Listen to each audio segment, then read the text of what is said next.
Halo, terima kasih sudah klik video ini. Perkenalkan saya Joy dari tim cerita film. Kali ini Joy akan menceritakan sebuah cerita dari sequel Zatoichi ke-23 dengan judul At Large. Oke, tanpa panjang kali lebar kali tinggi, inilah cerita film.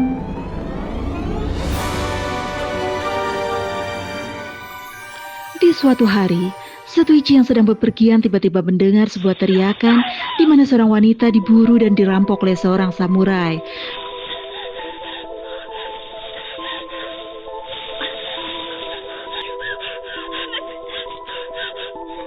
Zatoichi kemudian menemukannya, akan tetapi Zatoichi merasakan hal aneh, di mana ternyata sang wanita korban perampokan tersebut sedang hamil dan mendadak akan melahirkan.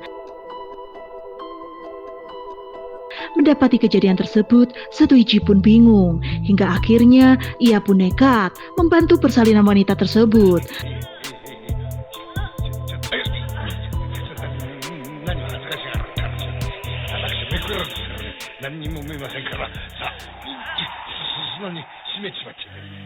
Namun hal menyedihkan pun terjadi, di mana wanita tersebut kemudian meninggal setelah melahirkan. Sebelum menghembuskan nafas terakhirnya, ia sempat menyebutkan nama serta tempat tinggal ayah dari bayi tersebut. Mau tidak mau, Zatoichi pun mengambil tanggung jawab untuk mengantarkan bayi tersebut ke tempat sang ayah.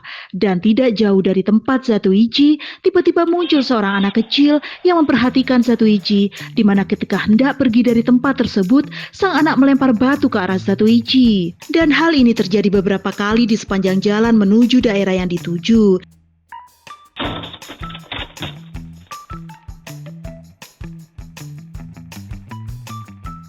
Hingga sampailah mereka di pertigaan desa yang dituju, di mana Zatoichi mendapati selebaran di tempat pengumuman desa yang bertuliskan tentang dirinya yang menjadi buronan.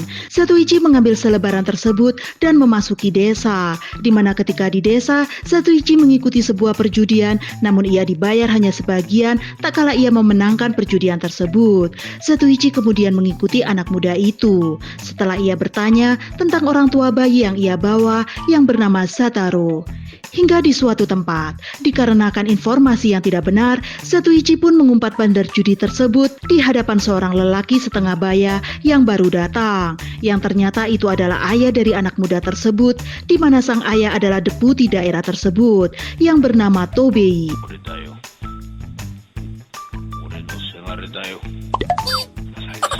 Dan konon, dikala deputi Tobei Mida adalah orang yang membersihkan daerah tersebut dari Yakuza. Deputi Tobei kemudian mengajak Zatoichi ke tempat tinggalnya, di mana Zatoichi pun mendapat informasi terkait adiknya Zataro yang bernama Oyae yang bekerja di penginapan yang dikenal dengan sebutan Uburaya. Namun, ketika ia berjumpa Oyae, wanita tersebut tidak bisa menerima sang bayi, dikarenakan ia tidak percaya dengan perkataan Zatoichi. Hingga kemudian, mereka pun menitipkan sang bayi kepada seseorang sampai Zataro kembali ke desa tersebut di akhir bulan ini. Tidak lama setelah menitipkan sang bayi tersebut, lagi-lagi Zatoichi mendapatkan lemparan batu dari anak lelaki yang selalu mengikutinya sejak awal. Sementara itu, di jalan utama desa, terlihat iring-iringan samurai pengawal, di mana terdapat tandu yang di dalamnya seorang Yakuza yang bernama Tetsugoro dari Nakurami, seseorang yang dikenal licik dan serakah. Rombongan tersebut kemudian mengambil alih sebuah toko karena hutang sang pemiliknya kepada Tetsugoro, serta kemudian memaksa wanita-wanita di desa tersebut untuk menjual diri.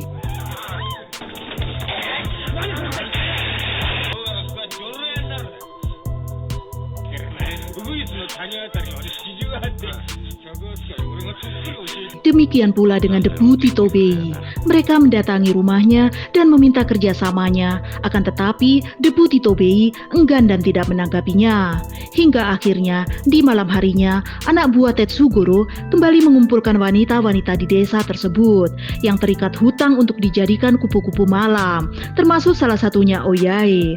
Namun, ia kemudian dibebaskan dikarenakan Oyae meminta waktu sehari untuk melunasi hutangnya sebanyak 20 ryo.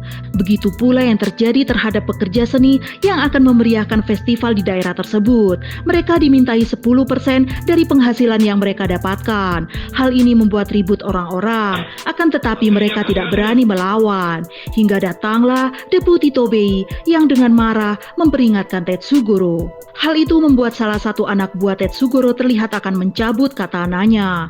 Namun, hal tersebut terhalang oleh Zatoichi yang tiba-tiba datang. Hingga kemudian, Zatoichi menghancurkan harga diri mereka dan mengikuti apa yang diinginkannya.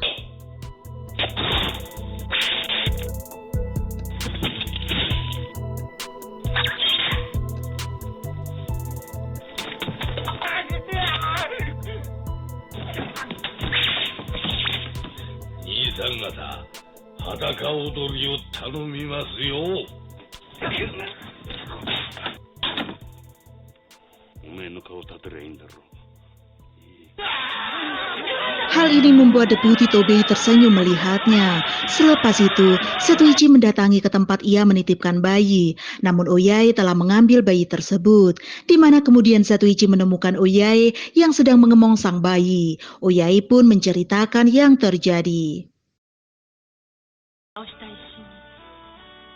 矢板塾の知り合いの人から1両借りたんです。その証文が鉄五郎親分の手に渡り、いつの間にか20両。お父っつぁんは死んでしまうし、私兄さんに手紙を出したんです。そしたら必ずお金は届けるって返事が来ました。でもその期限はあと1日。とんでもねえ。 Scenes berganti keesokan harinya, di mana Sataru datang hingga ia mengetahui yang terjadi setelah mendengar cerita dari Oyae. Namun kemudian terjadi salah paham terhadap Zatoichi, dikarenakan ternyata anak yang selalu melempar dan mengikuti Zatoichi adalah anak Sataru yang bernama Kenta. Di mana kemudian ia menceritakan yang ia ketahui menurut versi dirinya.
Sementara itu, di kediamannya Tetsugoro terlihat banyak samurai bayaran, di mana ada satu orang dengan keahlian berpedang lebih di antara yang lain yang meminta bayaran lebih yang bernama Huko.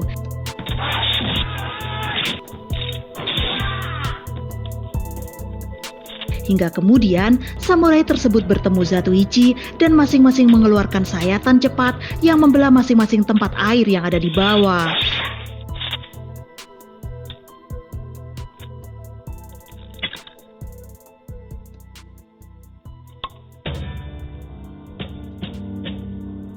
Di tempat yang lain, lebih tepatnya di kediaman Deputi Tobei, terjadi perbedaan pendapat, pikiran, dan tindakan antara ayah dan anak, hingga membuat Deputi Tobei kemudian memukul sang anak yang bernama Seiji, yang hal ini membuat sedih keduanya. Kembali lagi ke Zatoichi yang setelah pertemuannya dengan Huko, ia pergi ke sebuah rumah judi, di mana ia membongkar kecurangan yang dilakukan rumah judi tersebut. Hingga ketika pulang, Zatoichi bertemu kembali dengan Huko yang terkesan pada Zatoichi dan menjadi terobsesi untuk bisa bertarung secara adil 1 lawan 1. Di mana kemudian, Zatoichi tiba-tiba didatangi beberapa samurai dari rumah judi yang baru saja ia datangi. Tak kala ia menangkap Kenta yang melemparnya dengan batu, di mana Zatoichi kemudian ditangkap dikarenakan saat di tengah perlawanannya, ia terdiam saat mendengar teriakan Kenta yang menyebutnya pembunuh.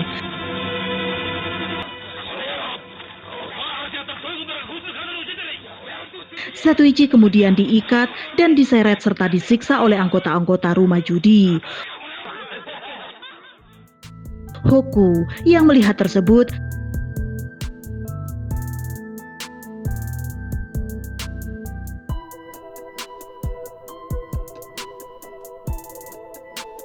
Zatoichi akhirnya bisa melepaskan diri. Zatoichi pun menemui Deputi Tobei dan ia meminta agar dirinya ditangkap supaya bisa mendapatkan uang 20 ryo untuk pembayaran Oyae. Namun, Deputi Tobei tidak menginginkan hal tersebut. Ia malah memberikan uang 20 ryo untuk Zatoichi, yang mana uang tersebut sebenarnya tabungan untuk sang anak jikalau ia telah meninggal nanti. Sementara itu, sebagian anak buah Tetsugoro sibuk mencari Zatoichi di rumah Oyae dan sebagiannya lagi bersama Tetsugoro mencari ke kediaman Deputi Tobei, di mana kedatangan mereka tidak lama setelah Zatoichi pergi. Mereka kemudian menangkap Oyae dan membunuh Deputi Tobei. Selepas itu, Tetsugoro segera kembali ke kediamannya, di mana Satoru kemudian datang ke tempat tersebut, dan Tetsugoro pun segera menawarkan sebuah perjanjian, yaitu hutang keluarga Satoru akan lunas dengan syarat Satoru harus membunuh Zatoichi. Namun Satoru hanya berdiam diri. Scene kemudian berganti ke Seiji, di mana ia pulang ke rumahnya tanpa ada lagi kemarahan terhadap sang ayah. Namun hal itu berganti dengan kesedihan tak kala ia menemukan jasad sang ayah, di mana kemarahan itu muncul terhadap Zatoichi di saat ia menemukan selebaran buronan Zatoichi. Scene berganti ke Satoru yang berjalan pulang, namun ia kemudian diperdaya oleh anak buahnya Tetsugoro hingga sekarat. Namun, tiba-tiba datang Zatoichi yang menyebabkan salah satu anak buah Tetsugoro kaget hingga ia membuat sapu tangannya terlempar.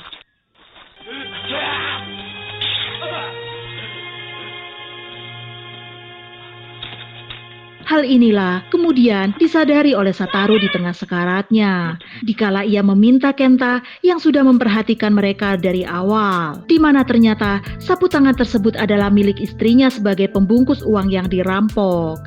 Zatoichi kemudian mendatangi kediaman Tetsugoro, di mana Tetsugoro tidak menyadari kedatangannya. Di saat ia hendak memaksa Oyae menyalurkan nafsu bejatnya, Zatoichi kemudian menyerahkan 20 ryo sebagai bayaran hutang Oyae. Di sini pula, Zatoichi mengetahui kalau kelompok tersebut telah membunuh Deputi Tobei.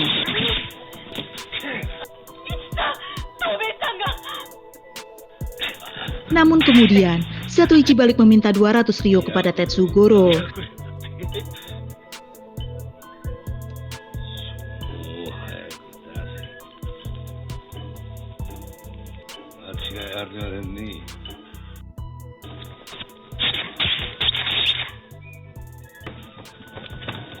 Zatoichi kemudian menghabisi Tetsugoro beserta anak buahnya yang menyerangnya, di mana Seiji yang dendam termasuk di dalamnya. Namun kemudian datang Oyae yang menyadarkannya.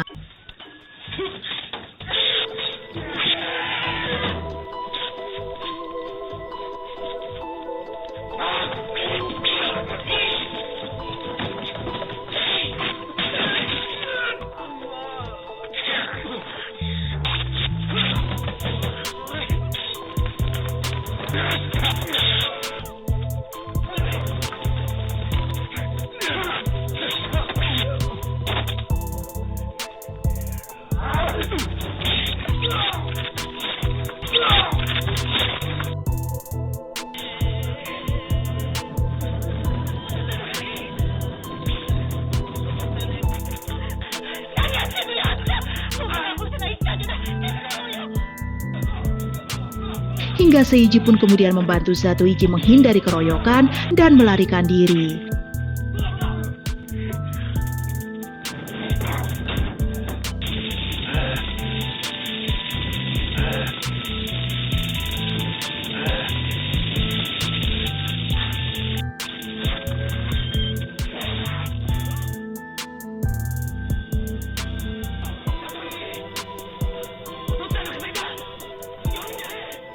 Namun sebelum pergi dari daerah tersebut, Zatoichi pun meninggalkan uang 200 ryo dan menemui Oyae, dan cerita pun tamat.